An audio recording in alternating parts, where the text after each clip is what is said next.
Trabahong akma sa edukasyon at kakayanan ng manggagawang Pinoy. Susi sa masiglang ekonomiya. Tugunan, ngayon na. May pag-asa pa.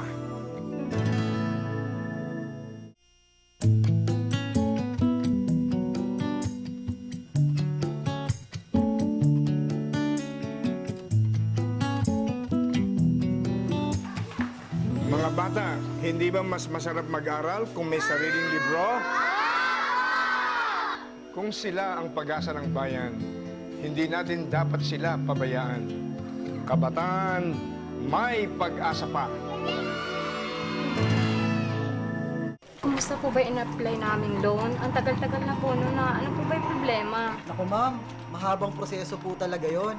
Marami pong requirements na kailangan i-process. Congrats, 2 taon na lang. Fully paid ka na. Salamat sa Diyos. 28 taong na ako nagululog sa bahay na yan. Salamat, ma'am. Nay, pabibilisin natin ang proseso sa pabahay. Inaasam na bahay ng pamilyang Pinoy. Prioridad sa bagong Pilipinas. May pag-asa pa.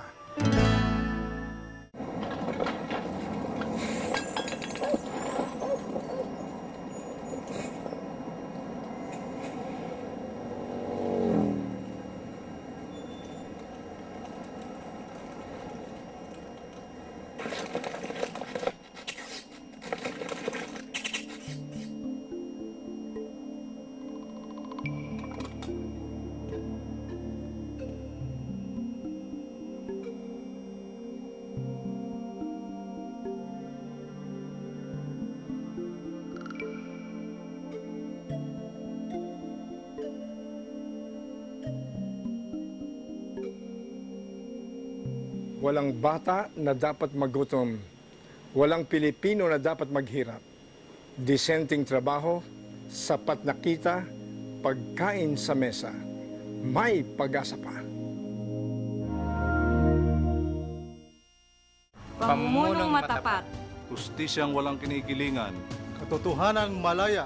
Karapatang iginagalang. Kabuhayang pinagyayaman. Kinabukasang may katiyakan. Buhay na pinahahalagahan. May pag-asa pa po.